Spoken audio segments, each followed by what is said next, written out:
love Omni-Man. Uh, Hopefully we can do a stream on Invincible soon. I love that show. It was great.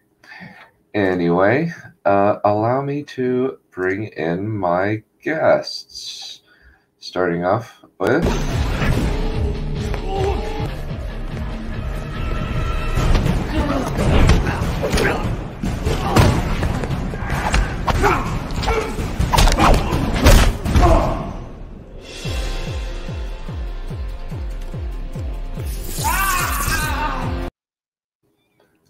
Welcome, Lucia. Gonna get the Doom intro to work.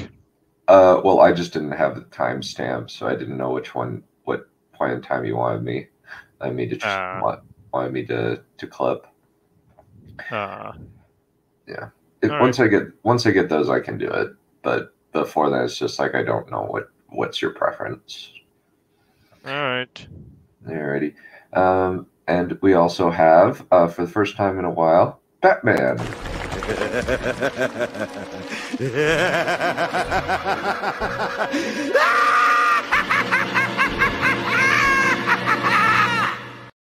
Hello, hello. I still love that intro so much. Thank you.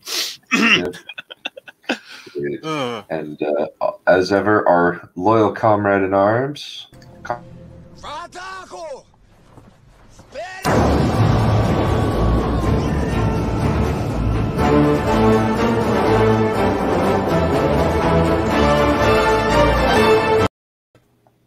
Hello.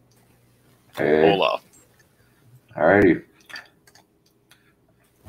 Say hi to people in the chat. Hi, Johan. Hi, Becca. Hello.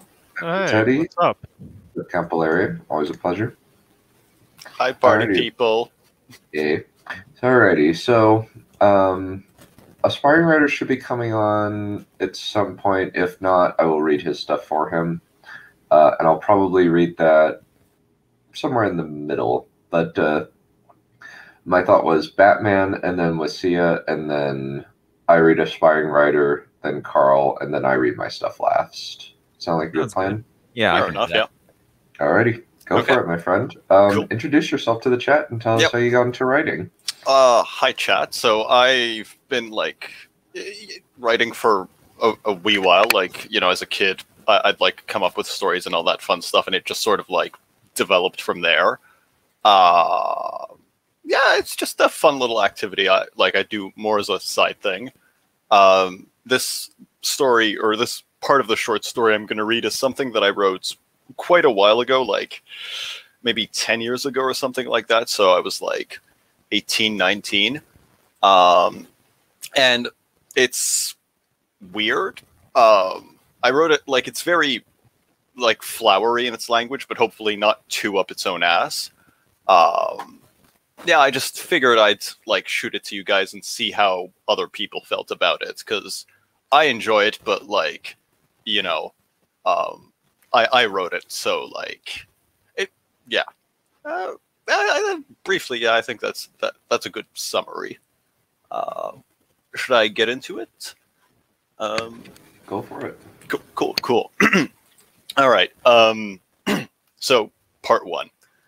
Low hums followed me across empty streets, with no company save the rain and glares from each empty window pane. With sore eyes, I looked upon the nearest one, set amidst 100 others. From my poor sight, I could not tell the dull iron sky from the building's sickly gray, an image altogether haunting. From the heavens fell fragments of the sea. Along impalpable lines ran rivers of undrinkable water, pouring into the streets before slithering along the cracked and crumbling asphalts. Yet always the water bore no color of its own, only a distorted shape, an opaque hue of what lay beneath. And as the road wound about, neither rain nor gray decay relented. Ahead, there stood a bridge. It towered above my road, channeling the water here and there. Crossing the walkway, I paused for a moment beneath the gray shelter. For the first time, I realized I was drenched. Everything had been permeated, all save pen, notebook, and cigarettes. Seeking its gaseous poison, I withdrew from my damp pocket I withdrew from my damp pocket a silver cardboard box containing my cigarettes. I tasted the aroma of burning leaves after offering 4 matches to the elements. One was ruined by water, the second was caked with paper and pocket scraps. The third was extinguished by the biting of the wind, and the fourth finally found itself devoured by fire. A delicious heat filled my lungs, noxious fumes which served only to flavor the decay around me. Looking about, my stinging eyes sighted the bridge's bare bones, which lay all about me, cracked and rusting. Yet the structure still stood, nearing ruin, worn by 1,000 rainfalls, decayed by the weight of mobility, withered by the biting of the wind, and scorched by the heat of light. With a final breath of poison, amid the ruins and silence, I continued my walk. Through the weary bridge, beneath the aged tunnel, I passed, and the echoes of my footsteps were soon drowned by the thundering of rain. Again and again, the falling water ran and rang, yet through the torrent, my cigarette's fire remained sure. The road I walked wound up and about, and all around it lay a great gray decay. As the street ran uphill, a shimmer caught my eye. Nearing it, I found a lone pool, which had collected from the street's stream. Within the waters, colors circled each other. Within the waters, colors circled each other. Though the backdrop remained a gray, dull gray, in the urban pond swam green and purple and red and blue, and a timid glint of silver. To my eyes, this seemed to be a true wonder. Crouching down, I filled a glass vial with this water of many colors. As I continued my uphill walk, I felt the rain relent, and in tandem, a cool mist began to form, hovering near the ground.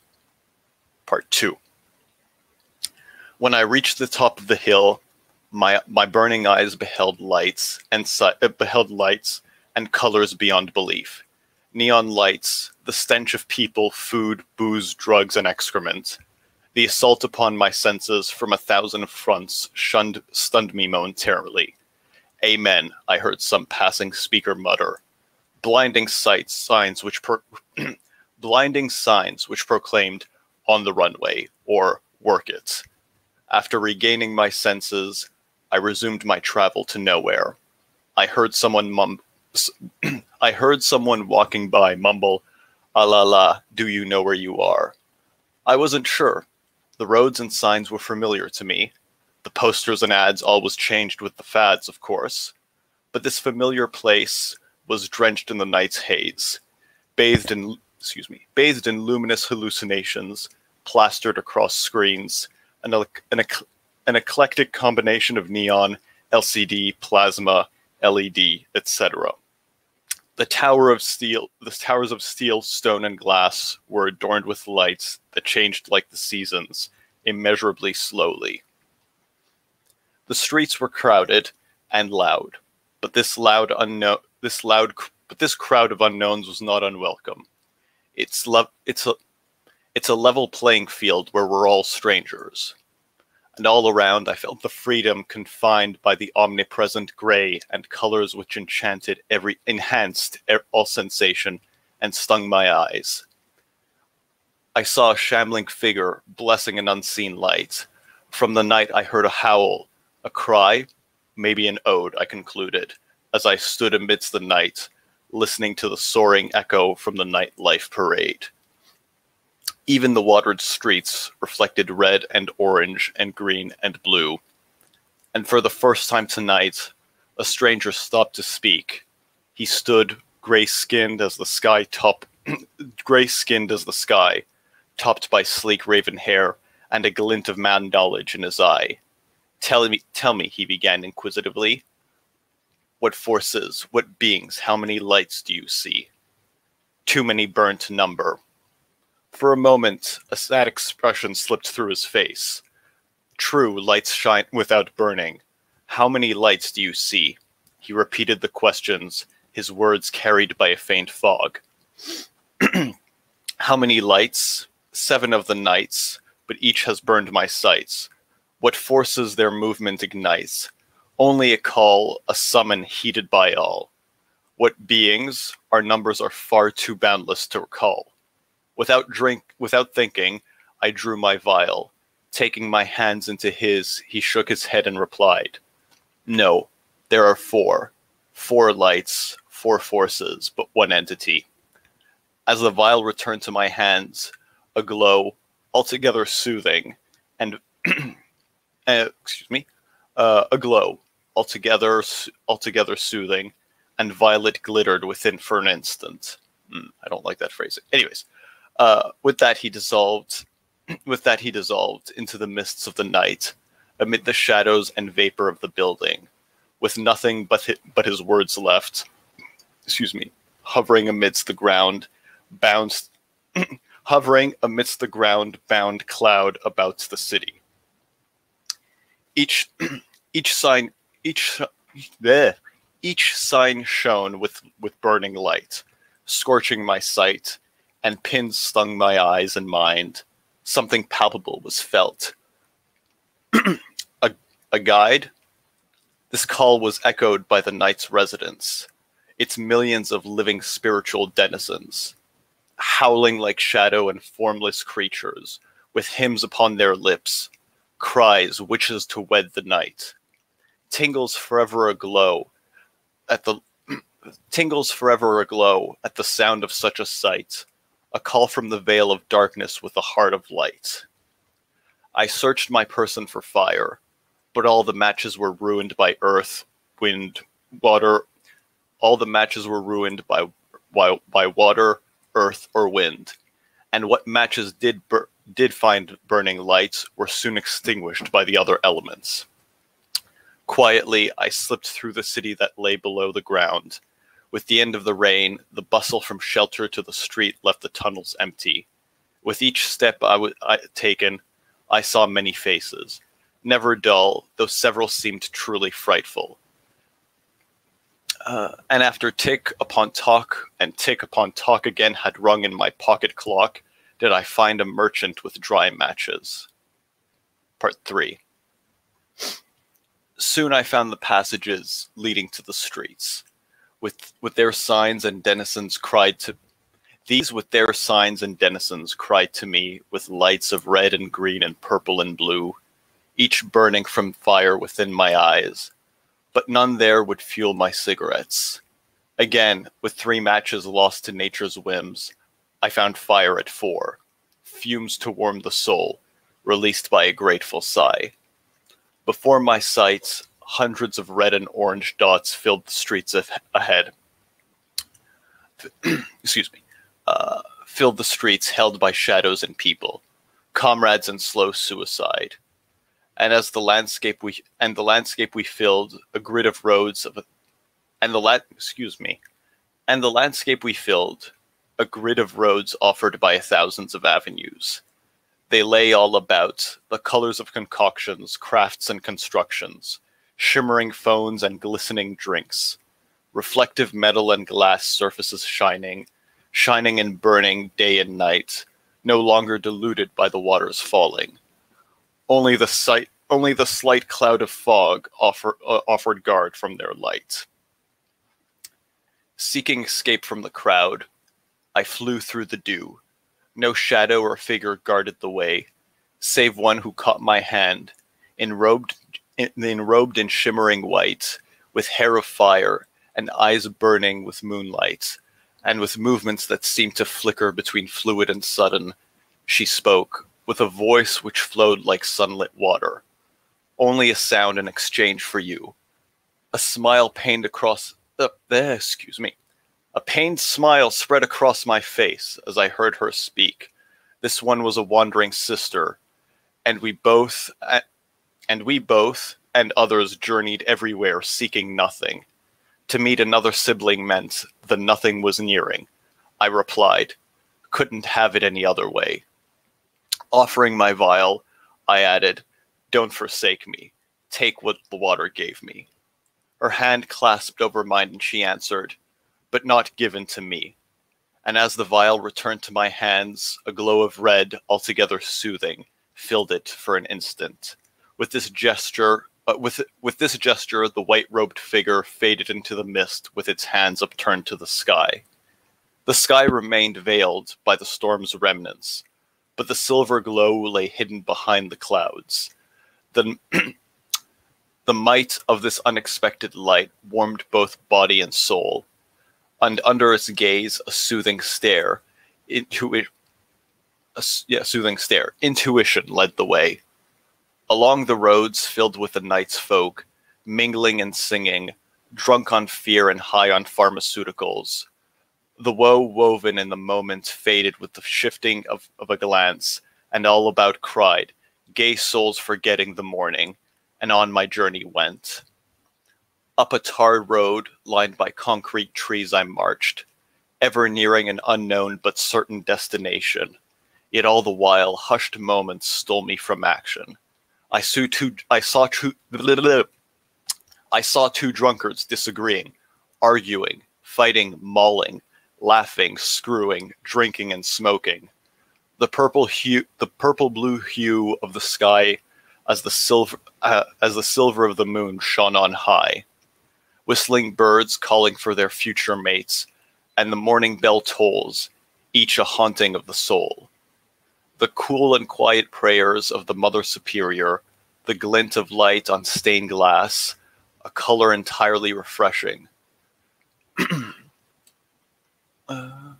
The signs ran in a circuit about the city at its peak, and as I continued on, the gyre was narrowing, and the gyre kept on circling. Excuse me. Part 4, final part. Led up the hill by this ineffable call, the scent of lavender wafted about. Loose dirt and moist grass clung to my shoes. With a sudden halt, I found another before me who spoke. Do you know what death is? And as the thought of a reply sprouted in my mind, my vial for an instant glowed green.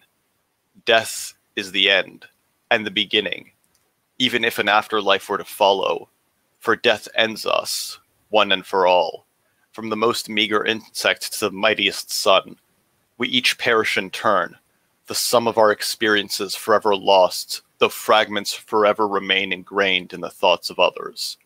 Each of us, hand by hand, help build an isle with sand upon sand, and each grain, placed by a lifetime, never utterly spent in vain. Carving upon blocks and rubble left by our ancestors, we toil upon the monument of existence. Each part yearns to stand out and yet meld with the overall motif, to surpass the older works, whilst remaining a solid foundation for uncounted generations to build upon. And at times, entire sections, hundreds upon thousands of generations' work, will go, taken and scattered by nature, or by the weight of our own construction, regardless of intent. And what have we then? Nothing at all but to pick up the pieces and steady the foundation. Death as a beginning. The day after you die is the instant the world is free from you, free from one more leash of your generation. The world is a place that will forever be renewed by death. O death, the doom made poetic by minds forever aware of this fate inevitable. Yet there is beauty to behold in death, a dark, awful wonder. For thy death and life are thine sole freedom. To stand and live demands the sacrifice of life, and to know is to hold the offerings delivered over time, the works of the dead. For this thoughts contained in my mind, in all our minds, I name its place, the graveyard of time. And the stranger replied, what dreadful, dreary poetic nonsense. But in this babble I see a hint of understanding. Don't think of it as a graveyard, nor a tomb, not even an acropolis which stands at the foundation of a city. But think of your life and eventual death as you would a tree, its soil only as rich as your own mind, its rivers only as nourishing as those friendships to which you are which tied you to life, the essential veins of any soul. The wind which strengthens its branches and spreads its seeds is only as potent and graceful as your words and actions, whispering through the branches of your lifetime. And consider the sun, its fire which brings life and light to the world, which with its only ever rise tells the tree the future is secure. Think of it as your ancestry and progeny, and with its ever renewed sight, you are made aware that your loved one's future is indeed secure. And if we should allow these four, these which are moved by the circling of other forces, those which I asked you to define, would you not say that even after death, your labor may bear fruit, that you may be, in essence, everlasting? So you're saying that man-made allegories about knowledge and life experience. So you're saying no to man-made allegories about knowledge and life experiences, but yes to the imagery of a growing tree? With a wave of his hand, he hushed me to silence and took a deep breath, rooting himself in the ground. In the moment which seemed to twirl around our spot on the hill, his arms were raised and immobile, and for an infinite instant he stood a stone, capturing and compiling every ounce of data contained within this frame of time which we described as now, and with a rueful sigh he spoke. To know nothing is to know it all. No such allegory could be built without considering one of a different nature. What little I understood of his words was lost to my consciousness when, by the moving of the clouds and sunlight, the man before me vanished, with only a tree, gray and stiff as stone, standing in its place, its bark glistening in the moonlight. Onwards I continued, to the foot of the center, a tall hill which stood like a cap of emerald above the encircling concrete jungle. Above the hill, reaching higher than the rocks and trees, far above the gray towers left behind, there hung the night sky, black void consuming all but the shining gems and shapes which studded its boundless depths, and amid the canvas, shining brighter than stars, hung a great and circular silver aura, gargantuan by comparison to all other shapes, and it stalked all under the night. In moments unaccounted, I found a light, its light entirely soothing, bathing in the silver glow, both the moon and I reflected upon the sun's light. And anyways, there's more, but that's 2,500 words, more or less, so I think I'll leave it at that for now. Very, very interesting. I like the detectable feel of it. Yes, thank you. Yeah, it's like very weird in that sense. Like it's a bit like too like I wouldn't say philosophical in like a good sense, but like there's no mystery. But I see what you mean by like the film noir sort of aspect of like inner monologue and all that stuff. Yeah. Mm-hmm. Yeah. Yeah, I could definitely see some Chandler-esque shenanigans getting going on with the with the philosophy as the backdrop. Mm-hmm. Yeah. Yeah, I had kind of like split attention, but it was the bits I did here was pretty impressive. Thank you. Yeah, no, I was worried that it was a bit too like pretentious or like up its own ass, but I'm glad you guys enjoyed it. It's encouraging to know. Well, but yeah, thank you very much. I'll mute myself and let others get to it then. Okay. Okay. All right, your turn. See ya. All right. So, brief recap, because I think a recap is a bit important. So, this started off with our protagonist waking up and meeting a mysterious man named Lennon Volta, who treated her like garbage for a bit, told her that he was her new commander, and was promptly, later on that night, arrested and taken away. And Lucia decided to go along with the guys who arrested him because they actually treat her like a decent human being. And she was brought in and had trained for the role of a military officer because she had promise and she also volunteered as well. And with that pieces of information out of the way, we will go ahead and get on to the last chapter of Act 1. The silver doors slid open. Lucia and Malik walked into the cold, sterile room.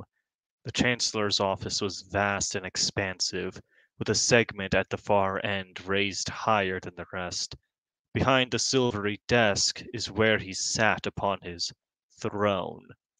As Lucia walked in, her eyes started between the H frames hung on either side of the room, each displaying an animated portraits and images of historic battles and events throughout the USSR's history. Her eyes darted down, seeing she was walking upon a navy blue carpet that led straight to the Chancellor's desk. On either side of him was a flagpole, one with the seal of the Chancellor's office and the other bearing the national flag of the USSR. Also on either side of him was his personal guard, vanguards wearing gunmetal Praetorian armor with blue trimmings. These were the same soldiers escorting her in. She sat in a chair prepared for her, reclining back and immediately locking eyes with the Chancellor. His hands were folded on his desk, statuesque and unfazed by her gaze. "Welcome," he began neutrally, with his cyberized voice. "I apologize for not speaking with you sooner. Being Chancellor is a daunting task, requiring a great deal of commitment and a sound mind." Haroon's head slowly panned to Malik as he spoke the words. Lucia checked on him, raising an eyebrow. Malik remained in control of himself, yet his eyes could not hide his rage. Her gaze returned to the cyborg Chancellor, carrying some of Malik's disdain. "Okay, asshole," she thought to herself. Haroon returned his sights to Lucia, simulating the sound of clearing his throat.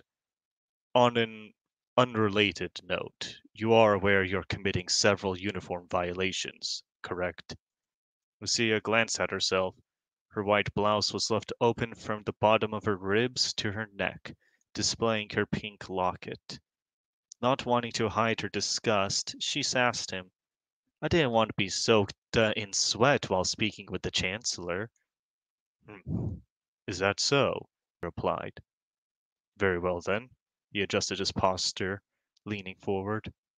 "I feel I must apologize for the behavior of one of our personnel, even if she wasn't a member of the military when she acted the way she did."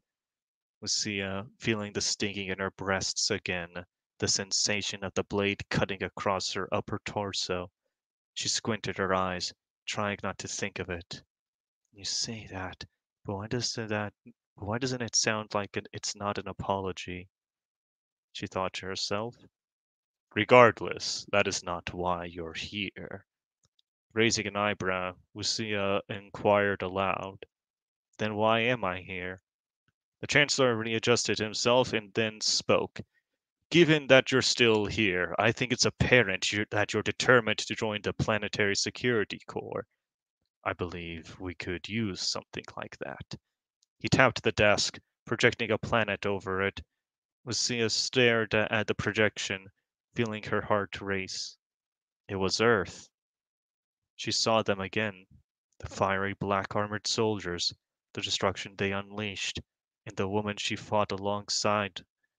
They were scattered fragments of memory, yet she couldn't piece them together.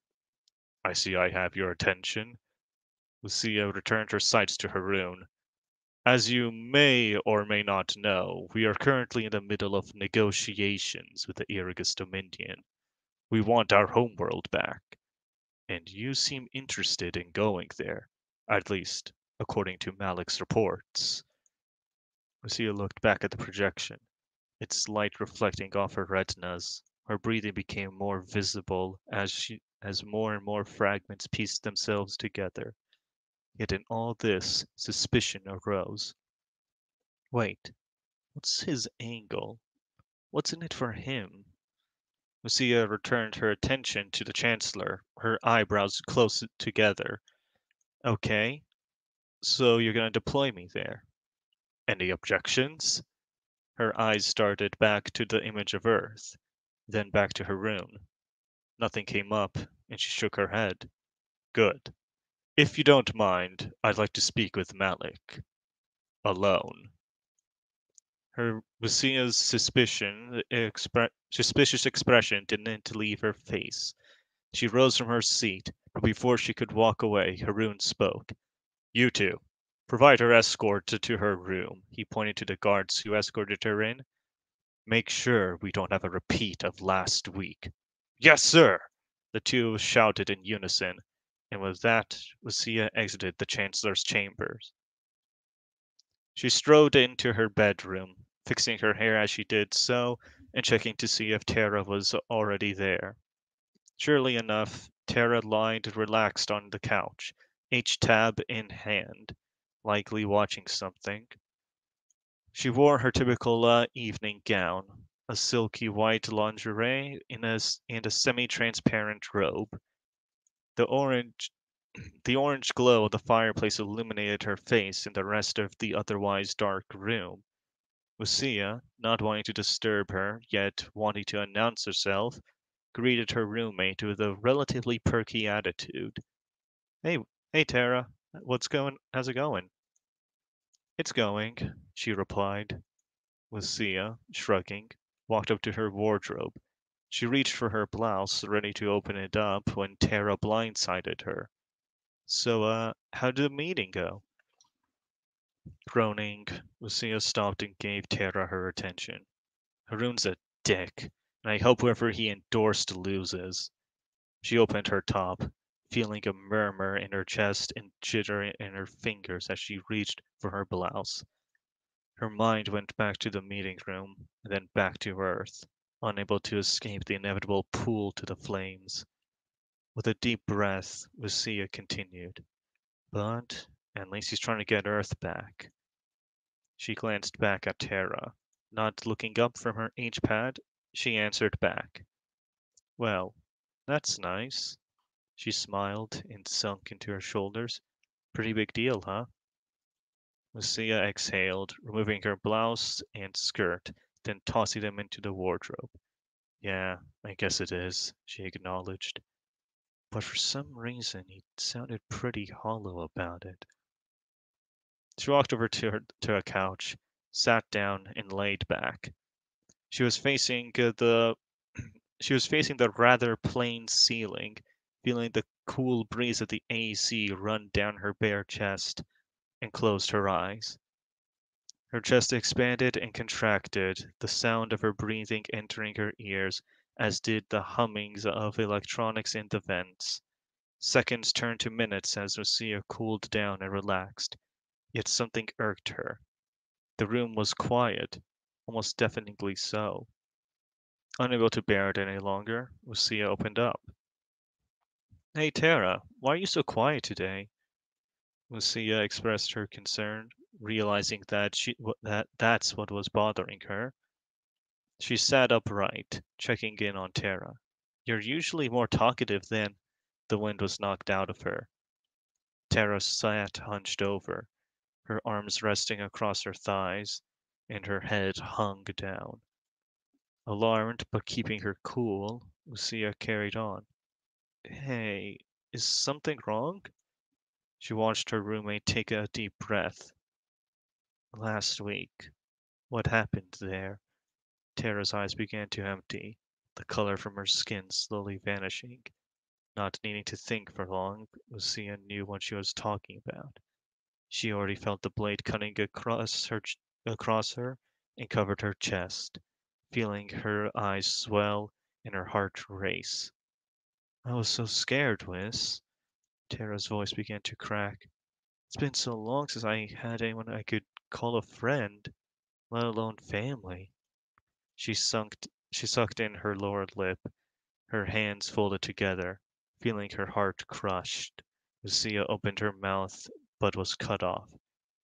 I think it's time, Tara continued, looking at Lucia. It's time I told you what happened. With a gulp, Lucia got out of her couch. She went to sit next to Tara, wrapping an arm around her and pulling her close. She was visibly at ease now, her form no longer shuddering. I used to live in a house with my parents. Kind of looked like this room. It was a small town. There were places we couldn't go when a story about an ancient battle between a phoenix and a dragon. She sat up, her eyes swelling with tears, a slight quiver in her voice. I was 20 when he came. A black metal monster, like a demon from hell. He he just cut through us like we were nothing. Lucia, pupils dilating, saw the monster in her head as vividly as she saw Terra now. I was alone for so long and scared. That planet, it's a hellhole. Everything's trying to eat you alive, and I don't know how Lucia closed her eyes, seeing the ebon armored soldiers who haunted her nightmares, and interrupted. That monster you mentioned, he had red eyes and a golden ring around his head, like a halo. Terra, stunned, looked at Lucia, witnessing the same shaking in her body as she felt now. He he did. How did you? Lucia looked away, hung her head, and gathered whatever memory she could of them. I fought those soldiers in my dreams, she explained morbidly. I was standing in the middle of a burning city, and everywhere I looked, I just saw burned buildings, fire, and smoke. They had a leader. He wore a golden crown and had these dragon looking horns. She dug deeper into her memories and smiled. But I wasn't alone. I was fighting them. Me, two other gals, and She paused, not knowing how she connected the black-haired woman to the word sister. Tara, confused, waited for Lucia to finish up. The fragments fitted together so perfectly in her head, and Lucia nearly cried. That lady, she's my sister? And all those monsters, the answer finally formed in her head. She clutched her fists and tried to control her breathing. That's why I was feeling like that. Earth's in danger, and my sister's on it. Suddenly, Lucia got up, trying to keep her nerve. Instead, with a deep breath, she walked over to her bed. You know, I think that's enough for tonight, she remarked, getting into her bed. Perplexed, Tara answered back. Hold on, Tara snapped. Don't shut me out like that. Please, Lucia answered back, looking back to her, feeling a swelling in her eyes. I, I need some time to think about it. Tara, flabbergasted, let out a sigh and gave Lucia her space. Fine. Good night, dream warrior. Lucia, climbing into her bed, replied to her. Sleep tight, Tara. She threw the blanket over herself and sealed her eyes. It would take several minutes, but the pain in her chest vanished, and the weight of her heart lightened. The levity relieved her mind of stress long enough to let the drowsiness settle in and take her away. It was bright, yet it was dark. The moonlight shined upon the young Lucia in her favorite outfit as she sat upon the grass-covered mountain top. Cherry blossom trees surrounded her in this landscape, and the moon's reflection in the pure pond before her. Fireflies lit up the areas of the night of the lit up the areas the moonlight couldn't reach. She laid back and relaxed upon the grass-covered earth. She heard her voice. Sitting next to her was a black-haired woman of a black-haired beauty of a woman. She was as endowed as herself, with a seductive smile and hair that twinkled like the night sky. She leaned in on Lucia, wrapping her arm around her in a sort of hot sideways hug. Yet in this bliss, she heard a faint voice call to her. Closer, he ordered. Getting up, Lucia would listen for him, hearing the voice coming from the gorge below. Rosa? Please, don't go down there, Maria warned with an audible concern, her thick Latin accent serving to persuade Lucia better. But for some reason, she couldn't stop herself. She got up and walked silently into the black abyss. To her surprise, she was unharmed, yet she wasn't awake. Lucia found herself on a hot, rocky surface, and she heard something else. A single, high octave note from a piano. She listened, and the keys was played again. It was slow in pace, but rapid enough to be recognized as a song. A flame erupted, a tiny bright ember that burned violently at the bottom of the gorge. There was an eerie familiarity she had with the scene, for she instinctually approached it. The piece grew in complexity, with violins joining in, playing one long note at a time. She heard a strange howling sound echo in the gorge, one that passed by as fast as it came, like the voice of some distant ghost. Then she reached for it, burning her hand in the process. Fuck, it's harder than I thought. The piano stopped playing, along with the violins. The ghastly cries now roared within the darkness. They whirled around her, escalating in power as the fire grew in size. Oh no, it cut off. It cut her off as the drums of the flames sounded. The fire reached out for her, grasped at her, and bit at her flesh. She tried to snuff out what sparks she could, fighting to retain consciousness. Raging blazes would reach for her, successfully engulfing her in their hatred. Yet despite her best efforts, she would collapse to the floor and wake up.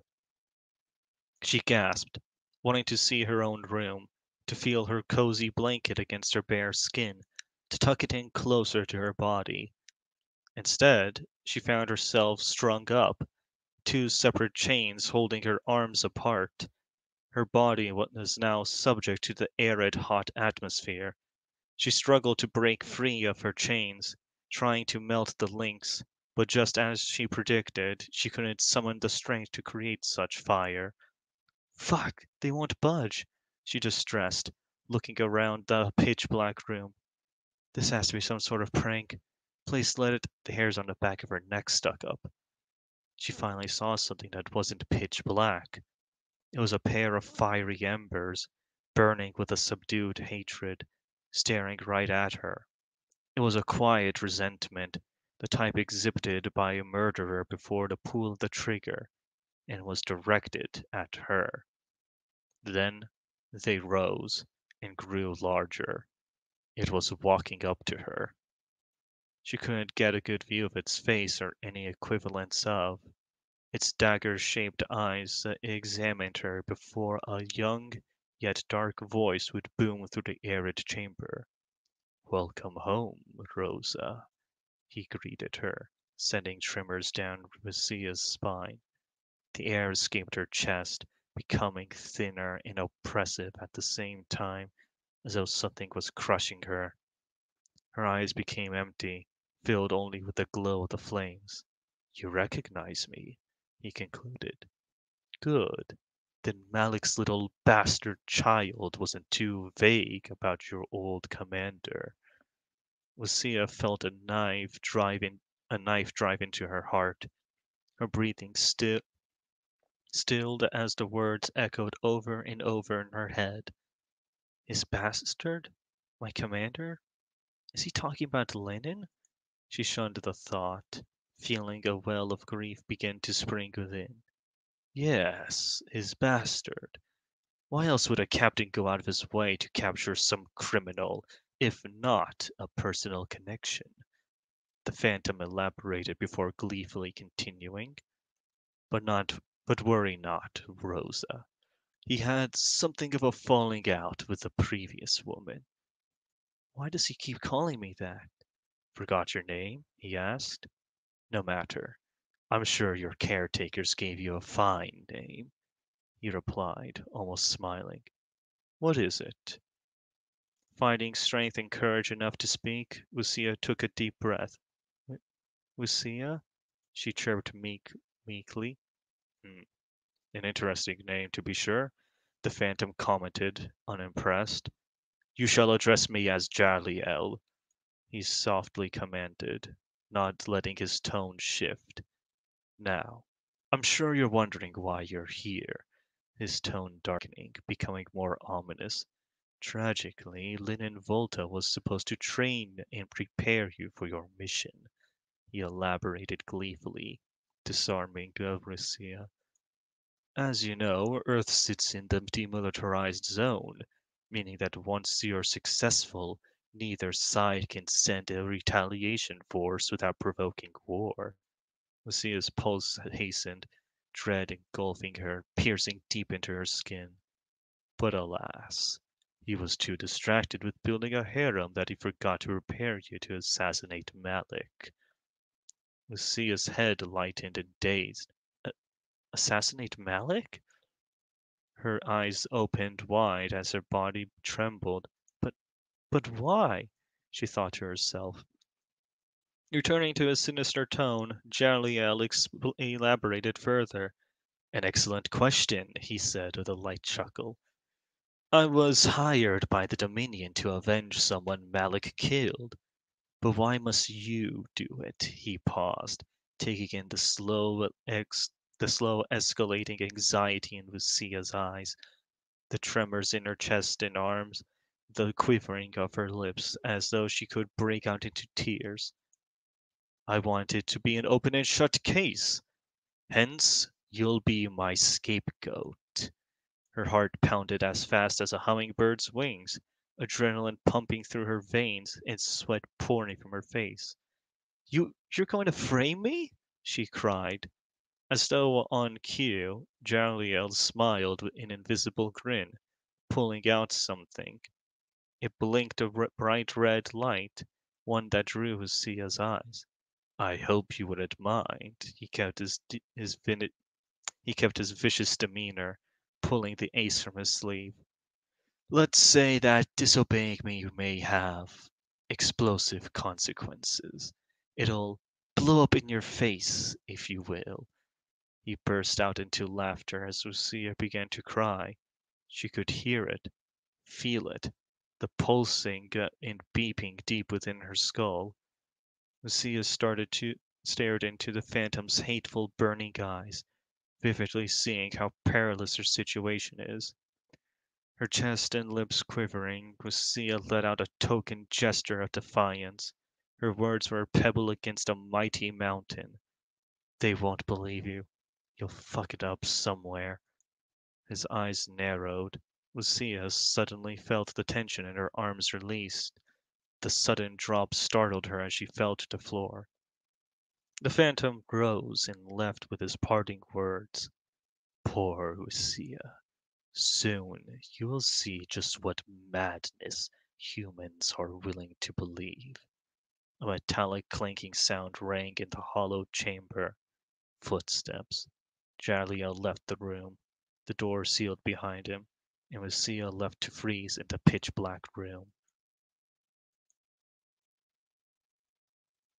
All right, and that's that. Sorry about the stuttering. I got really parched in the middle of reading that. No worries. It was really good. Both the descriptions and the politics, I absolutely loved it. So we're in the neutral ground. Yeah. She's been taken over. She's been kidnapped and taken over to Earth. That's typical. No aliens want to deal with this mess of a planet. Yep. Makes Basically. sense. I don't blame them. Me I mean, neither. the planet. I mean, at this point of time, the planet has been completely freaking nuked, and I hinted at that the wildlife is not exactly nice. So yeah. So it's a death sentence. Yeah, basically. Of course, nobody actually really knows that yet because there hasn't been, well, proper scouting of the planet. But that's not stated in the actual thing. So, yeah, definitely offer and such. Interesting. I like it. Oh, Um, thank you. Does anybody have any criticisms? Like anything specific that was good or bad about it? Um, I don't know. Not that much. I mean, I- maybe we're becoming accustomed to the style, but I think it's really starting to fit. Yeah, Oh, no, I cool. mean, yeah, like I liked it a lot. I have no complaints. The politics was good, and like it wasn't like, it was heavy Yeah. politics, but not like, information dump and overwhelming. Like I could follow it all, and yeah, like, and also you peppered in like good descriptions and like it was very atmospheric and all that stuff. So yeah, no complaints. Yeah, so I actually wanted to address a response from Becca. Yeah, I noticed that while I was reading that I used the word chest one too many times because I was like, huh, wow, I am using that word way too much. I should probably cut out some instances of it. Or just Mhm. like, replace it with like torso or like Yeah. whatever. Bosom. Or just say her body in Bosoms. general. Yeah. Mhm. Have you seen the video of the Wheel of Time bosoms? No. It's someone It's going like- through the Wheel of Time series book by book, Oh, reading boy. every single instance of Robert Jordan's use of the word bosoms. Oh, boy. It is ridiculous after a certain point in time. It's like just absolutely ridiculous. Yeah. It's like what, like 50 times per book or something as the series goes on. Oh, good Or lord. is that a low ballpark? I don't think it's nearly that high, but I think it was at least 97 within the first 5 books, That's something like that. Damn. That's impressive. Yeah. Oh Yeah. god. All right, I have to run off now, but All right. I'll probably be listening in the background. But yeah, thanks for having me, everyone. And Wiss, again, this was great. And I look forward to hearing Dunn and Carl's stuff and the guest stuff as well. Yeah. So yeah, thanks everyone. Bye-bye. All right, Yeah. see ya. Also, Becca, no, it's not. That's my favorite word. Is that I screwed up, basically. I don't know. I always I don't know, when I was reading when I was writing the character Vaughn from the previous offering there, I always get a little nervous when I describe her jacket as double-breasted. Yeah. I mean, it's I a can very see why. specific cut, and it's very very official, very military, very dignified looking. But it just makes me a little nervous when I describe her jacket in particular. Yeah, it's because you're getting anxious and anxiety from, the fear of over sexualization or sexual objectification. Mhm. It's a very understandable anxiety, especially for us guys, because that accusation will be thrown out at us at some point if we kind of overdo something or screw up somewhere, which is actually one of my own greatest anxieties while writing, particularly this character. Or one of my perennial fears is I'm gonna be chugging along, tapping away, and eventually I'm gonna get an angry review on this book saying, "This is a pre-feminist society. Why is this woman wearing a freaking pencil skirt? Inaccurate." I mean, it's a fictional world that you've made. That honestly just sounds hilarious. I would laugh my butt off if that happened. God. I kind of would. I would like any kind of review of my book, to be perfectly honest. Oh boy. Well. Alrighty. Now, so I think you're reading someone's next. Who is it? Yes. Let me pull up aspiring writers. But yeah, I'm honestly surprised that nobody complained about anything being confusing in this chapter, especially considering that it's been a few weeks and this chapter is bringing up stuff from a long way back. No, it's pretty straightforward. I like nightmare sequences. Yeah. Um, That was I actually some of the first things I wrote out, and that was like that really was there in the original draft of the story that I had saved on my desktop. It has not been removed ever. cool. I Yeah. like it.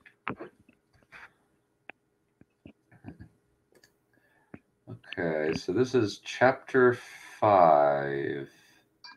I honestly cannot remember what the last one was about, so don't kill me. Tell me. Okay. The first sign was the heat. It stifled her, causing her to collapse to her knees, hands gripping her throat. It seemed more intense than it had before, as she had gotten used to the cooler temperatures of the ship. Around her, the surroundings began to slowly take form, from a black void to the dusty landscape she was so familiar with. Everything darkened as dust and ash flew into the air, causing her eyes to sting. In the distance, an outpost formed right in front of her eyes, as if the air was coalescing into the stone structures. The ground rumbled, and she heard the ground crack as it split somewhere behind her, forming mine. Am I back on Wasson? But wasn't I just sleeping on the ship? The shaking stopped. The ground around her kept shifting. She took a step back as the ground started rising in large lumps, growing in a line toward the outpost. As they rose, they started taking shape, growing slimmer and taller until they looked like barons she had marched along with. They stayed like frozen. As they stayed frozen like statues, their backs hunched and eyes downcast, carrying their load on their shoulders. Staring up at them, she put a hand on one before quarreling. It felt warm and alive, despite its unnatural stillness. She looked them up and down, observing details she had probably only noticed during her time on Weston, but had dismissed, like the fact they were unclothed or how one of their shoulders was always higher than the other. Her face started to feel itchy, but when she raised her hand to scratch herself, she saw it was covered in dust and ash like before. And looking down, it was clear the rest of her was the same. As she was looking down, her clothes morphed into the rags she'd thrown away, shriveling into them like they were being starved. What is happening? Was this a dream? It felt too real to be a dream. She pinched her arm, feeling something, but the other sensations she was feeling were too strong, overwhelming her and covering it up. Growing desperate, she brought her arm up to her mouth and bit down, the taste of blood filling her mouth. It reminded her of how the barons tasted, and she released her arm to hurl. Wiping her mouth, she stood back up, looking at the teeth marks on her arm. Blood spilled out, mixing with the dust into the air before dropping onto the ground. She felt pain where she had bit down, and it seemed more like her arm was sore than injured.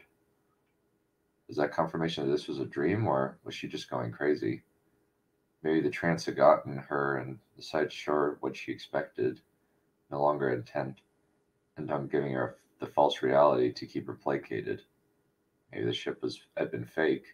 Why even create that fantasy, giving her the feeling of freedom before ripping it away? Was it real?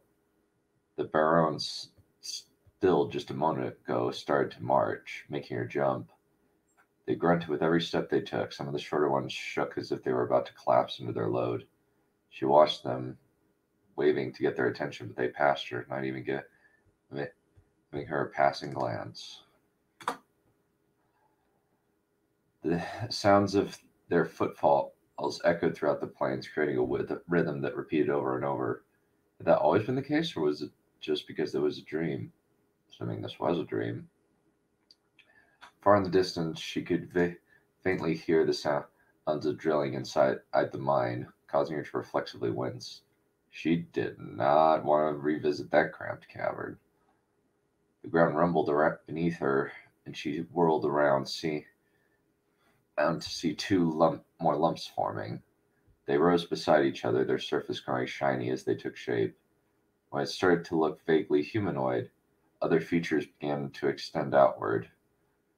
Their bodies segmented into several pieces, creating armor plates, the armor plates they always wore, their shoulders and faces turning into pauldrons and helmets. Once complete, their army slowly changed into their golden color, their eyes glowing bright enough to leave spots into her vision. She sucked in a breath, backing away. Golden ones. Wonder when they would show. The golden ones stayed still for a moment before turning their heads toward her. She shrunk beneath their gaze, their eyes blinding her. Why had their eyes been so bright? She felt the force in her mind causing her to scream. The trance was no. The sensation it gave her was similar. She could feel no other presence forcing itself onto her like the other times. This was something trying to replicate how the trance felt without having its actual effects. Go lift the rock and march, a voice said in her head. The ash in the air started to swirl near her feet, clumping together to form a large stone. The Baron slowed to make a spot for her. When she didn't immediately obey the command, the golden one to the left aimed the plasma arm at her. Clenching her teeth, she bent down, keeping her eye on the plasma arm, and heaved the rock onto her shoulder. She slipped into the line and joined the Baron's march, watching her footing out of habit. After a few minutes, she looked up at how far back the golden ones were, but they followed close behind, watching her. He faced back.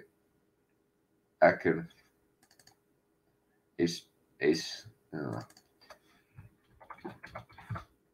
marched back forward, feeling just like she had broke from the trance, aware of her situation, yet unable to really change anything about it. The marching continued for what felt like hours. She swore that they should have been nearing the outpost, but when she caught a glimpse of it, it was still far off. Had it always taken this long to march there? The stone started to feel heavier on her shoulder, and her steps more precarious. Her breath became more labored as she tried to remain upright, taking each step slowly to keep herself from falling, her bare feet blistering all over. Finally, her knees buckled underneath her, and she collapsed. A large chunk she was carrying slipped from her grip as her arms scraped the ground, rolling away. Triple coughed as she swallowed a mouthful of dust, grimacing at the taste. As she scrambled back up, the Barons knocked her back down, slipping on her back and crushing her under her weight, oblivious to her presence. The air was knocked out of her lungs as the Barons proceeded forward, treating her as if she were nothing more than a bump on the road. She gasped for air, getting only a few brief seconds and worth before losing it again. A crack sounded in the air, and she knew that at least one of her ribs had broken. She grimaced, clutching her chest, but the pain was faint, feeling more that she had felt during her coughing fit. One of the Baron's steps landed on her head, and everything slowed as it started to crush her skull. She tried to cry out, but didn't have any air left in her lungs. Her head slowly cracked until everything went black. Her eyes shot open, and she gasped, drawing in the cool air of the ship. She shot up, gripping her chest where she had felt her rib break. She felt where the rib had broken and found she was fine. Nothing had broken. Yet everything felt so real. She felt hot to the touch, her clothes drenched in sweat, and her legs aching as if she had done all the marching. She pressed the shoulder she had rested on the rock and grimaced. Why did it hurt? Wasn't it just a dream? Gripping the side of the bunk, she leaned down to see if Serial was there. The top bunk was empty. Serial still hadn't come back from her shift. Triple lay back down, putting her hands on her forehead. What was happening to her? Was she going mad, or was this because of her abilities? Maybe Will could explain what was happening to her. She took the time on her tablet. It was still an hour before she had to see Will. She closed her eyes, resting as the pain faded away.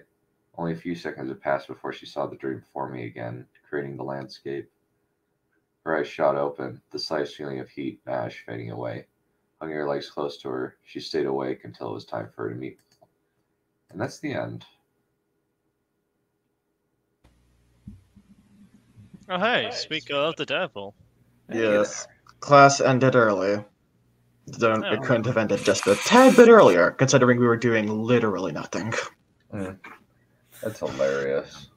Ah. Hi, welcome. Ah, just in time. I was telling you about this earlier in the early show. This is the person I was mentioning who might be interested in watching. Which is good. Do we have anything more to say about this? I thought it was very interesting. I don't think you've mentioned the Barons, so this is an interesting mystery that I'm intrigued by. The Borons were mentioned. Oh. Oh yeah, I remember them. They were like the extremely giant guys in the first the prologue. Yes. Okay. Fudge. Okay. How do I get you people to remember this? Weren't they orange too? They were orange. Yeah. Yeah. Okay. Pretty hard to forget a description like that. Giant orange, and sounds like I want to say fifth element on the periodic table, which conveniently also sounds like the word moron, but Yeah. I thought overall it was good. One thing that kind of like I tend to notice when it happens is you consistent like it might need some kind of like fleshing out in terms of like using more variant sentence structure. Kind of what I'm seeing like a lot of is like you start pretty much all of your sentences with the subject of the sentence, and it kind of just follows the same like flow. And something that I kind of like to see when that happens is a shift from like, okay, she gasps for air, and then thinking quick, and then with a loud snap, a crack in the air, something like where like you kind of see like variations in how like it's written. Does that make sense? Yeah, it does. Yeah. And I made some little edits here and there. Yeah, I noticed. If that's okay. Like they're mostly just small grammatical changes. Oh yeah, I appreciate the edits. Don't worry. Yeah. Yeah. Looks like you got 2 nightmare sequences this time. Lucky you. Yeah. Okay. Oh. All right. Yeah. Coincidences. Aspiring Yes. writer. You know about the meme? Oh, can I copy your homework? Oh yeah, make sure to make a few alterations so that they don't know that we're cheating. Thanks. Yeah, that's basically our books right now. I'm like, God fucking damn it. Well, Please tell great me... Great minds think alike. Okay. Great fools seldom differ. Well, Brandon Sanderson apparently, like in Starsight, ripped up Parallax and Galactus from Rise of the Silver Surfer and Green Lantern, and by accident. So. Oh boy. Well, it's kind of like how that Wolfpack anime and Killzone both have the same exact helmet designs for the baddies. I mean, it's like, then again, they're both taking inspiration from World War One, so yeah, kind of inevitable. Yeah. Okay, sparring. I have 2 questions to ask you. Yes. First, do the heroes lose at the end of your book? Yes. Fuck. We have a real plagiarism scandal on our God damn it. Does your protagonist nearly die or fall into a coma at the end? That one's a no. Well, Okay, thank goodness. Oh, spoilers, by the way. Yes, spoilers. Spoilers. When you asked, I was like, why? Oh boy. Why? We're going to go. We're going Why to do go you want to through know this. my ending? And now Gus I said- know. Yes, exactly. uh, is there anything else you need to go over? No. No, nothing I could think of. Cool. Yeah. All right. Oh, cool. All right. I guess I'm up then. Yep. Yeah. Okay. So, this is a new story. I don't know if you remember the Halloween stream we did, but I mentioned that I had there was that the thing I did there that was that I was reworking into a new tale, and this is the first chapter of that tale. I don't yet have a title for it, but this is chapter 1, The Crow. Sunlight danced across the water as Shenna sat rinsing out the moon-silver basins in the creek behind Mistress Marana's cottage. The clear mountain brook had shrunk back down to its normal size now that the last of the snows had finally melted away. A warm breeze wafted through the trees, and the birds chirped merrily all around. Spring was at last starting to ripen into summer. Shenna gave the basin one last swish and dumped the clear water back into the stream. Then, scooping up a fistful of her skirt, she wiped the basin dry. Tonight was the full moon, and Mistress Marana would be setting the crystals out to gather the silver light of magic. The moon-silver basins had to be perfectly spotless in order for the crystals to charge properly, and if Mistress Marana wasn't completely satisfied with Shenna's work, she would surely find some suitably tedious task to punish her young apprentice. Giving the basin a final swipe, Shenna turned the gleaming bowl over in her hands. She considered the upside-down reflection staring back at her, and wondered, not for the first time, if she was pretty. Those long black locks of hair more often served as a curtain to hide behind and a means of framing her face. Her skin was paler than she would have liked, but the coming summer would soon put that to right. And of course there was that small black dot on her right cheek, either a mole or a beauty mark, depending on whoever was pointing it out, and whether or not they liked her. And then there were her eyes. Most people in the village had blue eyes or brown eyes, but Shenna's were violet. And not a calm, subtle hue like the lavender blossoms in Mistress Marana's herb garden. They were a bright, striking, almost sharp violet. Shenna had yet to meet anyone else with eyes like hers. The village folk always said that the color of a woman's eyes was the mark of the particular virtue that she had been blessed with. Blue for kindness, green for chastity, brown for humility, gray for wisdom, things like that. But violet eyes, where did they fit into the scheme? Well, the most anyone would ever say was that Shenna's eyes were just different. But what kind of different?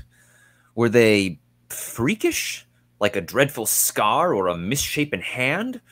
Or were they exotic, like those foreign dyes and perfumes that the merchants always brought upriver from Accra? Did they enhance her natural beauty or sabotage it? Did she even have any natural beauty to sabotage in the first place?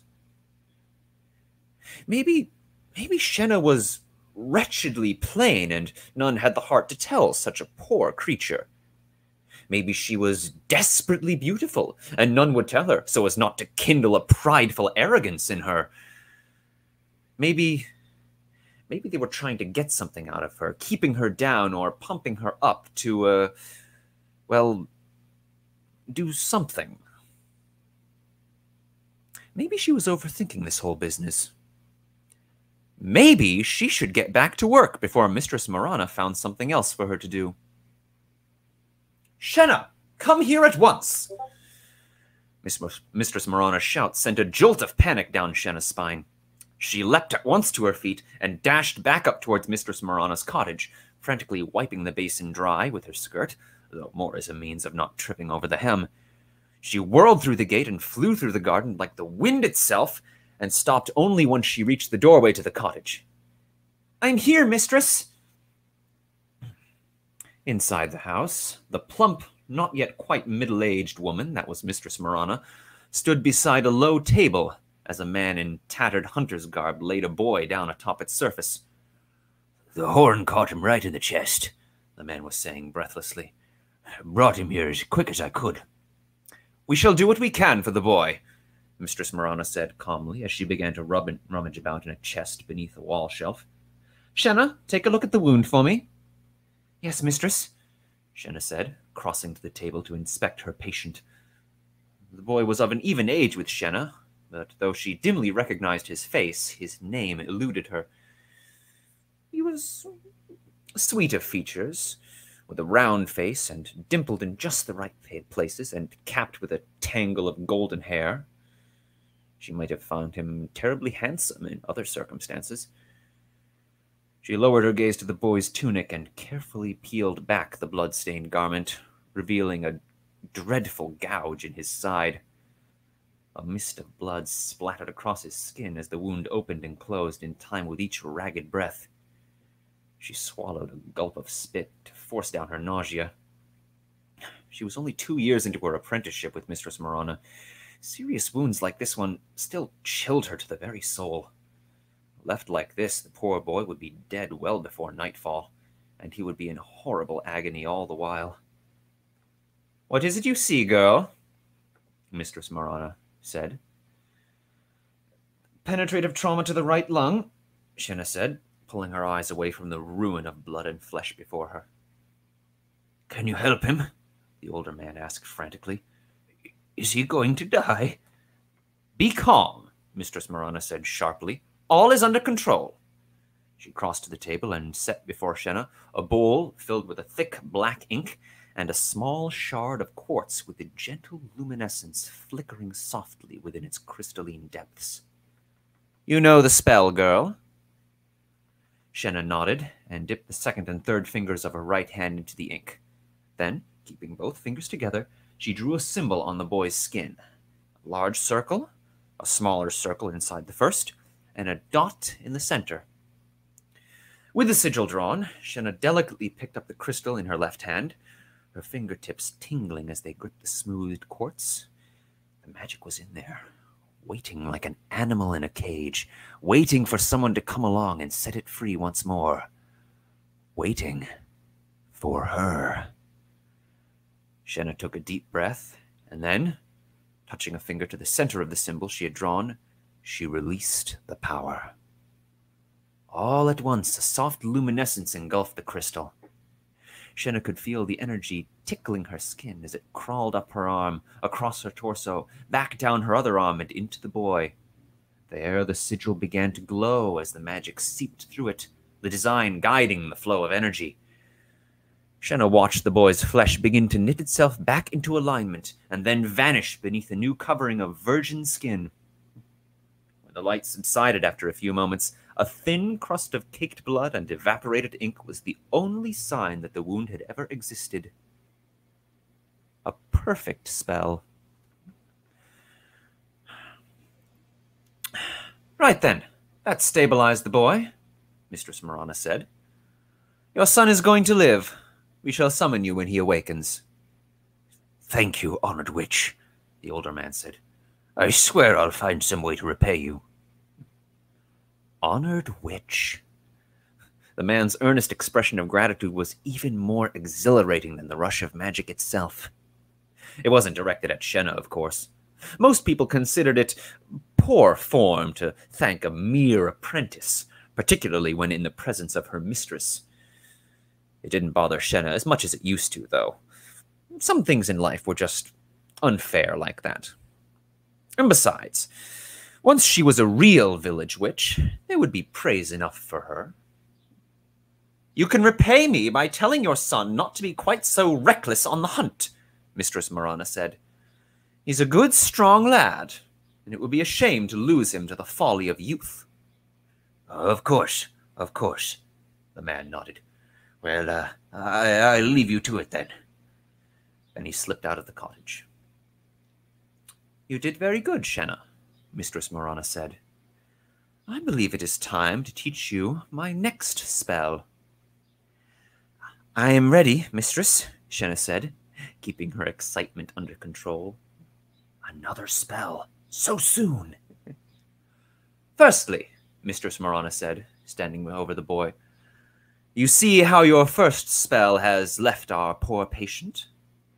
Shenna looked down. The boy was still lying motionless on the table, no longer dying, but clearly in a deep slumber. The healing spell worked by co-opting the vital spirit within the subject. The more severe the wounds, the longer the patient would sleep. This boy would be out cold for a week, maybe a little longer. They would need to drip feed him with a heavy broth to keep him from wasting away.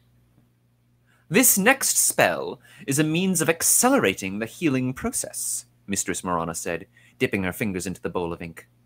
She touched her fingers to the boy's abdomen and began to draw another symbol on his freshly closed skin. Shenna watched as the sigil took shape. This one was much more complicated than the first, twisting and swirling this way and that, almost like a living thing. Finally, 4 diamond-shaped dots at each corner, like the one at the center of the first healing spell, completed the design. Now, Mistress Marana said, holding 3 crystals between the fingers of her left hand, observe. The 3 crystals began to shine brightly as the magic flowed. The sigil gleamed and slowly evaporated as the crystals emptied their charges through Mistress Marana and into the boy. It took almost half a minute before the crystals had fully expended their charge. By that time, Shenna noticed the boy's stomach rising and falling much more strongly, as though he were simply napping after a heavy feast. This spell uses energy from the crystals to stoke the fires of vitality within the patient, Mistress Marana explained. He'll be awake for breakfast on the morrow, I should think. And the more crystals used in the spell, the greater the speed of recovery, Shenna said, silently miming the sigil against her palm to make sure she remembered it. Precisely, Mistress Marana said, crossing back to the shelf. Ordinarily, it isn't worth the trouble to use it, but since we'll be setting the crystals out to recharge tonight, we may as well use up the surplus energy. And what's the limit of the spell? Shenna asked, still concentrating on the sigil. Well, whatever do you mean? Mistress Marana asked. Well, could you potentially use it to rekindle the vital fire inside a deceased patient? Shenna asked. Or maybe spark new life in an inanimate body? And might it also be possible to use the vital spirit of another person to... Shenna! Mistress Marana's voice cracked like a whip, and Shenna looked up at once. The woman's green eyes smoldered with fury, and also fear. Do not seek after blasphemous knowledge! Yes, mistress, Shenna stammered, bowing deeply. Please forgive my arrogance. Her show of humility did its job, and Mistress Marana's temper abated. Now then, I have an errand for you, she said, going back to the chest. I need you to travel down to Riverwatch and place an order with Kellen the trader for me. She produced a small purse from the chest and handed it to Shenna. We shall review the spell when you return. Shenna took the purse and bowed again. I'll be back soon, mistress. She stepped out of the cottage and into the sunken country lane. It was half a league to Riverwatch. Half an hour, probably. And the path would be shaded by trees and songberry bushes most of the way. The flowers had wilted, but they left behind the small green globes of songberries. Soon they would turn pink and then a deep purple hue, the peak of flavor. Good things came to those who waited. And of course, the days weren't yet tyrannized by the fires of high summer. It should be a pleasant journey to Riverwatch. Shenna looked into the purse. It held a string of steel and copper coins and a small scrap of parchment. Shenna slipped the parchment out of the purse and marveled at the elegant twists and swirls of ink that graced its surface. Estrin, the village scrivener, had composed the list for Mistress Morana several months ago, and this would be the third time that she had placed the same order with Kellen the trader. It always amazed Shenna that simple shapes like these could capture human speech. There was magic in everything, it seemed. Riverwatch was busier than usual. The Spring Moon Festival was only a few days away, and the townsfolk were going about their last preparations. Workers were hanging up garlands and blossoms along the streets, while housewives made a tremendous show of tidying up their dwellings in particular, making sure everyone else could see their efforts. Shenna made her way to the market square, right along the great bend of the river, and looked about to take in the sight. In one corner, Harnan the grocer delivered sacks of flour and distributed potatoes and eggs by the dozen. Elsewhere, a chorus of merchants from Accra fought to outdo each other, while their roustabouts unloaded great crates from the barges behind them. A throng of young women crowded about the window of Gaspar's tailor shop, marveling at the suite of festival gowns and bidding on each one. Shenna took one glance through the shop window and kept on walking. Every last dress was red. It was always red at festival time. Red, red, red. Red was boring. Now, purple. That was an interesting color. If only it wasn't so expensive. All those dyes from Accra. Shenna stopped at the center of the square. There was a small child, a little girl, sitting in the dust at the center of all. She was alone and crying. A claw of pity twisted at Shenna's heart. She never could stand to let a young girl keep weeping. "What's the matter, child?" Shenna asked. "The birdie," the girl sniffed. "My birdie is sick." In her arms, she cradled a tiny little bundle of black feathers. A crow. "Let me take a look, darling," Shenna said gently. "I might be able to help the poor creature." The girl nodded and held out the bird for Shenna to see. It was a ruin. Half the feathers on the poor creature's head had been stripped away, revealing a bleached white skull and an empty eye socket. A vicious gouge had been carved across its breast, and one of the talons had been stripped almost to the bone. It had probably been mauled by a mountain cat or a bird of prey, and then left to rot in the snows over the winter. "Oh, poor little creature," Shenna said softly. "Can you make him better?" the girl begged.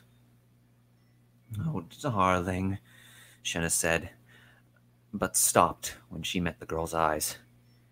Staring into that deep well of grief and anguish stirred a memory. For a moment, Shenna was 5 years old again, standing beside her father's bed, tugging on his plague-blackened arm, trying desperately to awaken him from death. She never wanted to feel like that again. I'll try something," Shenna said. "It might not work now, but I can at least try. A small ray of hope might help to ease the pain." Shenna took the bird and set it down in the sand, and started drawing the sigil beside it. At least she hoped. She should remember it correctly. This twirl there, that divergence in the pattern there, and the 4 dots on each side. Yes, and then, well, come to think of it, she still had one of the crystals, and there was still a charge in it. She could make a little light show, at least. Something to make it look like a gesture. She held the crystal, touched to the sigil, and there was a response. She felt something. A resonance inside the little bird. Something was there. She could put something there. She let the energy out of the crystal. Yes, something, it was working. No, there wasn't enough energy. But maybe if she could use some of her own. It was an effort, but Shenna tried to squeeze a little bit of herself into the... She grunted and fell over. She was exhausted. Where was the girl? She vanished? No, there was the crow, standing right there. It was moving. It was alive again. The little bird got to its feet and looked right at her. At least, she thought so. And there was something in its eye, that empty eye socket, a small flicker of purple flame. Caw! Caw! The bird spread its wings and flew away. Shenna was so exhausted. She'd never tried anything like that before. The crowd was silent. Every single pair of eyes in the square was staring right at her.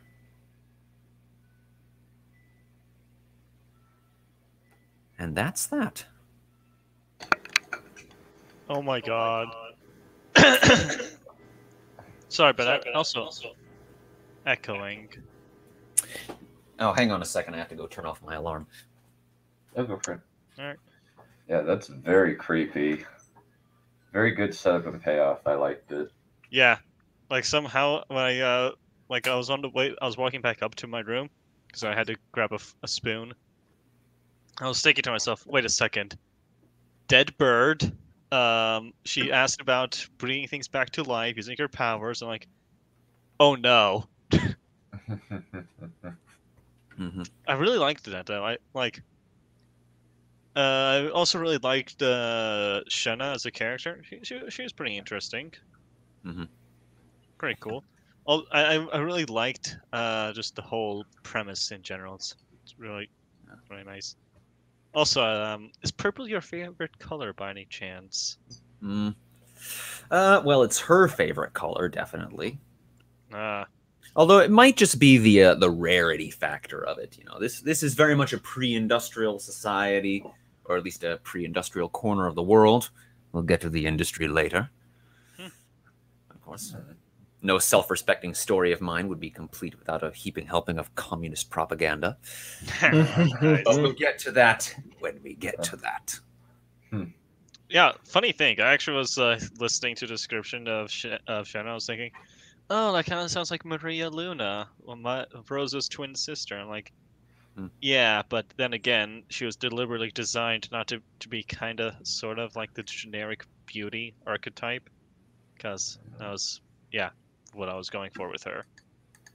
Well, you know, this is another thing you have to be careful with when writing female characters. You have to avoid the N-log, the not like other girls stereotype. And yes. I did brush up a little bit against that with the notion of the red's boring. I like purple. You know. I mean, yeah, I guess that's you something to be concerned about. But purple is a great color. That it is. It is a very dignified hue. Yeah, it is the most grand of hues. Yes. I prefer blue over purple, but at the same exact time, it's like that's also because blue is just my favorite color growing up, especially navy blue. I'm a sucker for black and silver. That's my favorite color combination. Oh yeah, black and silver is a great combination, but here's the black fits with fucking everything. Yeah, it does. Like black and gold, black and purple, black and pink, even black and yellow. Black is professional, you know. Yes. There isn't a color that doesn't fit with black. So many black T-shirts. They go with absolutely everything. Guy in a black shirt can run and gun and get shit done. Yep. Yes. John Wick for the win, baby. Yeah. And also, like, terrible movie, but this is still cool. Yes. Just going to also throw your man Yes. crush in there as well. Yes, Becca. Don't worry. This is very much the character before the call to adventure. So there is going to be a healthy bit of character development coming along that way, Oh, nice. Mm. and not a little bit of abuse. Also, Becca, I'll keep that in mind when I'm writing. Like, does it matter? No, not really. I just don't care. All right.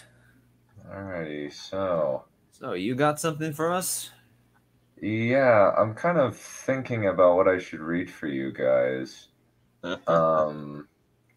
Since y'all have since this chat has a one-track mind, when I ask you guys what you want me to read, you always invariably have the same answer. I think that's because you're giving them options which they all agreeably just don't want. It's Dragon Blasters, Yeah. of course. Hey, Tarek is Hey here. man, you promised man? us a pansexual raccoon. What do you expect? You know? I haven't added that part yet. I haven't figured out where to put it. I think I'm probably going to put that in the sequel, since I can't think of a time where they would go to a Walmart. What in the universe? What? What in the universe is a pansexual raccoon? Okay. What indeed? So, okay, so that's a meme from the Wonder Woman 1984 School of Movies, where they're just like, apparently at one point, just somebody brought up, apparently a raccoon could feasibly go up somebody's butthole. Oh, Because that's these- that's lovely. Yep. Oh, I almost forgot to ask. Would any of you guys be interested in hearing Act 2?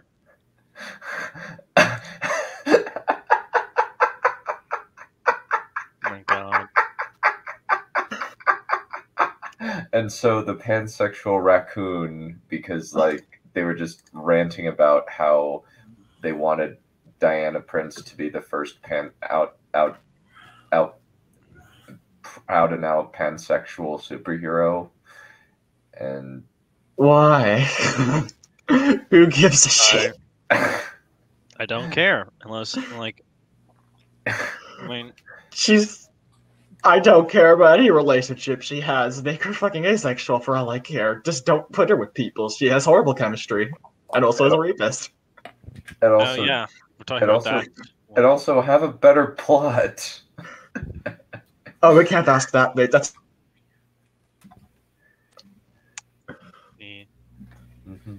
Anyway, mind if I repeat the question I asked? Because I was Go for it. wondering if any of you guys would be interested in hearing Act 2, because that's where things get intense.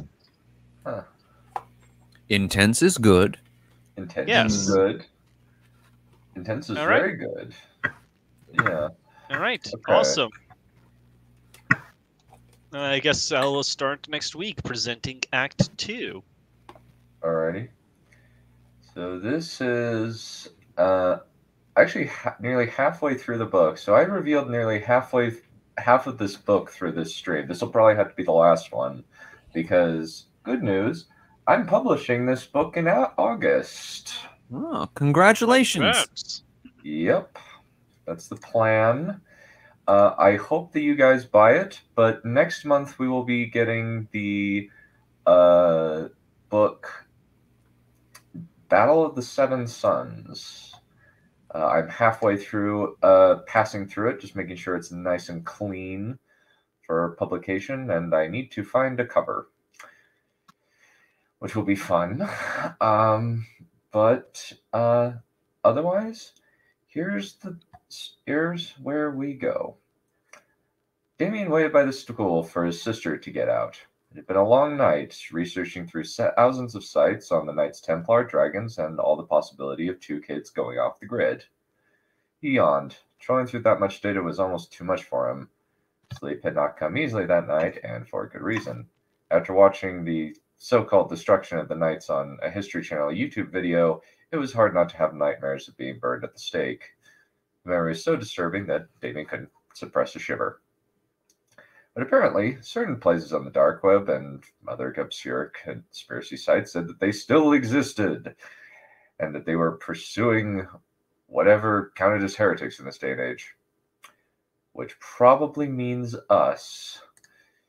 Damien rubbed his eyes. Well, I'll have to get good at stealing crap. Either that or grab Mom and Dad's credit card. Cold day, isn't it? Damien turned, a hand instinctively going for his new battle gear container. It was the creepy salesman from Blackjack Entertainment. What are you doing here? Damien growled. The man raised his eyebrows. Is that any way to talk to the man who restored your powers? He asked, sounding disappointed.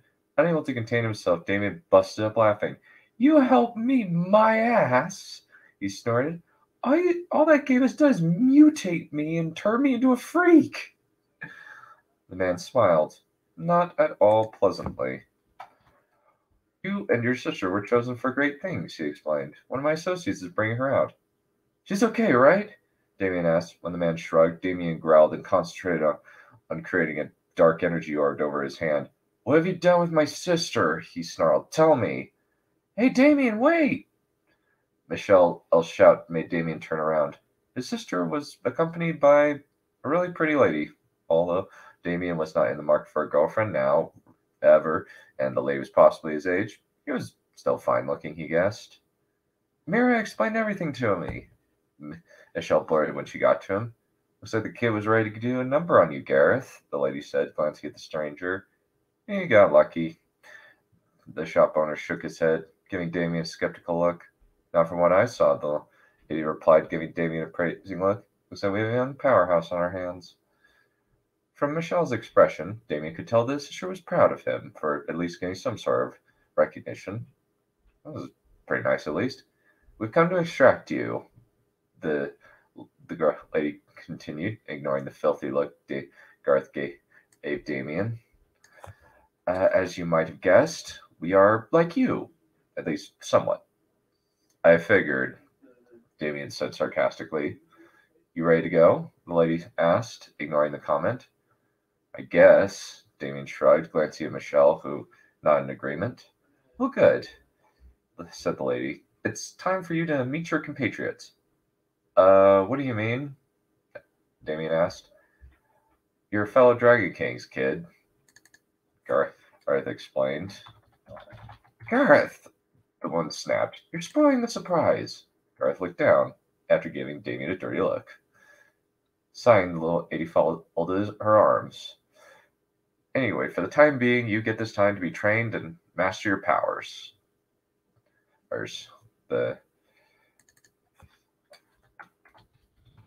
You will be able to do so in a completely safe, contained, and contained environment. The lady rolled up her sleeve and tapped a code into a gauntlet. Instantly, a hole in the air appeared. A wormhole? How did you? Not relevant, the lady interrupted. Come on, let's go. Damien wanted as much distance as possible between him and Gareth, and he wanted to make sure nothing would happen to his sister. So he went first. Kevin sat in his living quarters, tapping on the iPad he'd been given. The wormhole had taken him and Jesse to this place. Ace had opened up into a long hallway. Once they were convinced that they weren't being covertly kidnapped, they had gone to explore this new place. Apparently it was some type of bunker, but it was a really comfortable bunker. Top-notch cafeteria, cool science lab, a gym, and pretty damn sweet living quarters. The room had all the bells and whistles, satellite TV, a computer, and a games console. The bed was comfortable, but it was a bunk bed, which means he would probably be getting a roommate. Kevin often shared with his little brothers, and it was not pleasant. Hopefully it wouldn't be that bad. He'd seen army barracks, and this was definitely more comfortable than any army barracks, but it seemed like it. A knock on the door jolted Kevin from his work on the computer. "Come in," he called. A tall, slim guy with jet black hair, except for 6 red streaks through it, stepped in. Kevin was stunned. Was this guy he'd run into during the multiplayer? Phantom? He asked. The guy looked exactly like his avatar, which wasn't saying much considering how much Kevin looked like his avatar, and Essie's apparent flash change, for that matter. The guy flinched. Not my real name, but yes. He looked Kevin over. "So you're Kevin, right?" "How'd you know my name?" Kevin asked. Casually, David pointed toward the name over the board on the bottom bunk. "Your name is on the thing," he said casually. "Ah, that makes sense." Kevin nodded slowly. Damien glanced around, carefully observing the room and its furniture. "So, I guess we're roommates." He smiled weakly and shrugged. "I hope for your sake you don't snore," Kevin remarked. "My sister says I snore like a sick pig," Damien replied. "Personally, I don't believe her." Shrugging, he put on a grin. "She snores like a cow giving birth," he confided. Kevin started laughing. At the one-third mark of all our players are now getting together. We are now officially in the team phase of the story. All right, readers, get ready to rumble. Lights, camera, destruction. That's the end. Okay. Oh, that ended sooner than I thought. But also, yeah, that's a pretty rare and interesting insult. Snoring like a cow giving birth. Oh, man. Yep. Yeah. Yeah, it's his little sister. Of course he's going. Yeah. Oh, okay. Yeah. I need to get that. Oh, well. Yeah, I need to use a few too many adjectives. It's Okay. always fun coming up with different insults. It's- There's a threat in one of my books where I've got a character saying like, "Do this thing, or I am going to drown you in a bucket." Nice. That's great. Yeah. Well, that'll be it for today. The hype train. Yes, a few too many adverbs. Yeah, I need to change that. You can never have too many adverbs. Indeed. No, you're fine. You're fine. Well, I look forward to the hype train. The hype train has officially been built, and it's going to be chugging along, hopefully. Spread it around.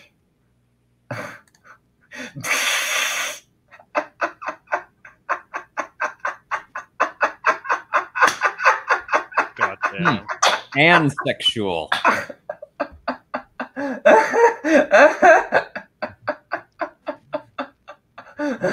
What is ansexual? Does that mean you're attracted to allophonic modifications of indistinct objects? Oh my God. Attracted to people named Anne. Depends. World may never know. Have they played Anne Boleyn? If so, I would totally be okay with being ansexual for Natalie Dormer. All right. Okay. Off to horny jail with all of us. I live in horny jail perpetually. That's alrighty. Well, we'll call it good there. See you guys later. Bye. See you, mates. All right.